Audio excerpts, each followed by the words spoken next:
બોટાદના કુખ્યાત આરોપી શબ્બીર ઉર્ફે સાબા વિરુદ્ધ પોલીસ અને પ્રશાસને કરી કાર્યવાહી।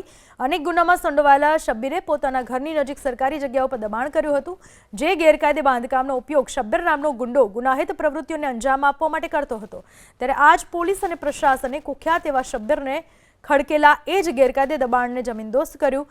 બોટાદ ડીવાયએસપી મામલતદાર સહિત ચુસ્ત પોલીસ બંદોબસ્ત વચ્ચે અસામાજિક તત્વોએ કરેલા દબાણને હટાવીને સરકારી જમીન ખુલ્લી કરવામાં આવી।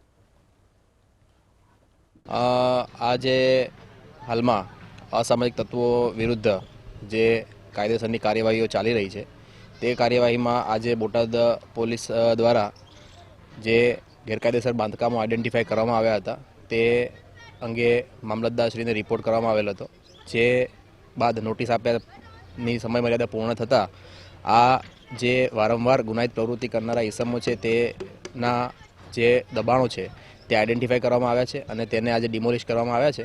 જેમાં હાલમાં અહીં શબ્બીર ઉર્ફે સાબો જે આરોપી છે તે ગત 3 વર્ષમાં વારંવાર ગુનાઓમાં સંડોવાયેલો છે। તેમના વિરુદ્ધમાં જૂના આઈપીસીના 307 મુજબના ગુના તથા મારામારીના ગુનાઓ પણ દાખલ થયેલા છે અને બોટાદ પોલીસ દ્વારા પાસા જેવા પગલાઓ પણ લેવામાં આવેલા છે। તેમ છતાં તેના દ્વારા પ્રવૃત્તિ ચાલુ રાખવામાં આવતી હોય સૌપ્રથમ આજે તેને આઈડેન્ટિફાઈ કરીને ડિમોલિશ કરવામાં આવ્યું છે અને આગળની કાર્યવાહી છે તે ચાલુ છે।